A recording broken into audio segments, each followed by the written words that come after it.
अब विषय बदलते हैं। देश ये जानने की कोशिश कर रहे हैं कि क्या हुआ और उन यात्रियों की तलाश कर रहे हैं जो उस क्रूज शिप पर थे जो घातक हंटा वायरस प्रकोप का केंद्र बन गया है। लग्जरी क्रूज शिप पर 3 लोगों की इस वायरस से मौत हो गई और कम से कम 5 और संदिग्ध संक्रमण के मामले सामने आए हैं।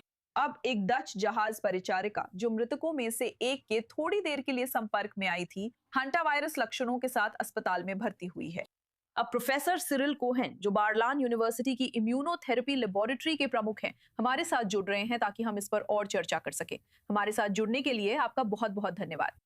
ये हालिया घटनाक्रम कितने चिंताजनक हैं?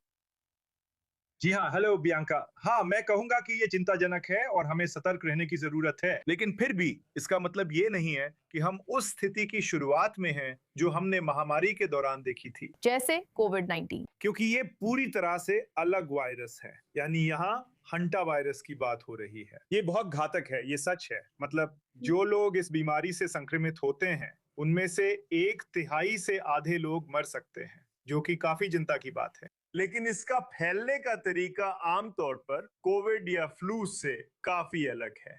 तो मैं कहूंगा कि बहुत सारे सवाल हैं जिनमें यह भी शामिल है कि वे लोग कहां संक्रमित हुए थे।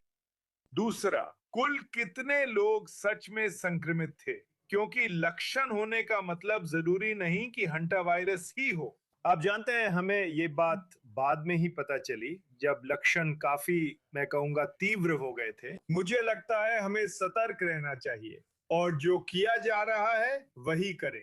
बीमारों के संपर्क में आए हर व्यक्ति का पता लगाएं।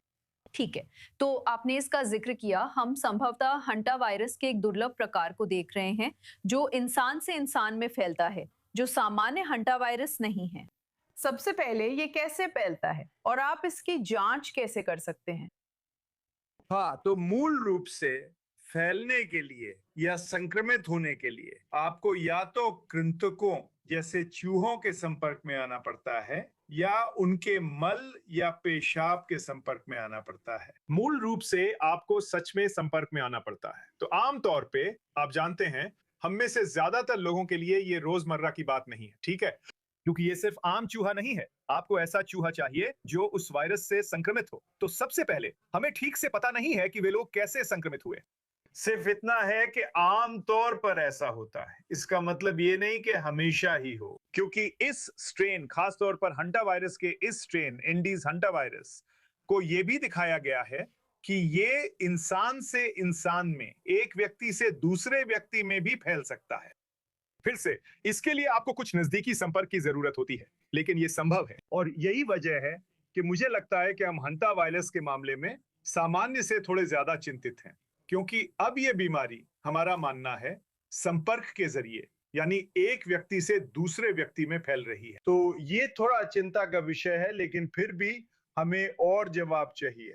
ठीक है, और आखिर में इसके लक्षण क्या हैं? लोग क्या महसूस करते हैं और हंटा वायरस की जांच कैसे होती है? हाँ, तो जांच के लिए आमतौर पर आप क्या कर सकते हैं? आप जानते हैं, पीसीआर कर सकते हैं, जो एक बहुत ही भरोसेमंद तरीका है। हम सब जानते हैं पीसीआर क्या है। आप जानते हैं, स्वैब से, नाक का स्वैब या जो भी हो, ठीक है? लेकिन उससे भी ज्यादा आप जानते हैं आप कैसे जानेंगे कि कोई संक्रमित है। तो मूल रूप से शुरुआत में आपको पता नहीं चलता, क्योंकि ज्यादातर लक्षण फ्लू जैसे होते हैं, फ्लू जैसे लक्षण, जैसे बुखार, खांसी, थकान वगैरह। लेकिन फिर कुछ ही दिनों में बुखार कंट्रोल नहीं होता और सांस से जुड़ी कई समस्याएं होती हैं। कई बार लक्षण हेमरेजिक फीवर जैसे होते हैं, जिसमें खून बहता है, कुछ जगहों पे ब्लीडिंग होती है। ये फ्लू से अलग है, लेकिन शुरुआत में पहचानना मुश्किल होता है। तो यही वजह है कि हमें नहीं पता कि वो फ्लाइट अटेंडेंट सच में, आप जानते हैं, हंटा वायरस से संक्रमित है या नहीं। लेकिन जैसे ही हम बात कर रहे हैं, वे उसकी जांच कर रहे हैं। ठीक है, प्रोफेसर सिरिल कोहेन, इन जानकारियों के लिए धन्यवाद। यह निश्चित रूप से एक चिंता का विषय है और हम इसे लगातार फॉलो करेंगे और यहाँ i24 न्यूज इंग्लिश पर अपने सभी दर्शकों के लिए इसकी रिपोर्टिंग करते रहेंगे ताकि वे भी इसे फॉलो कर सकें।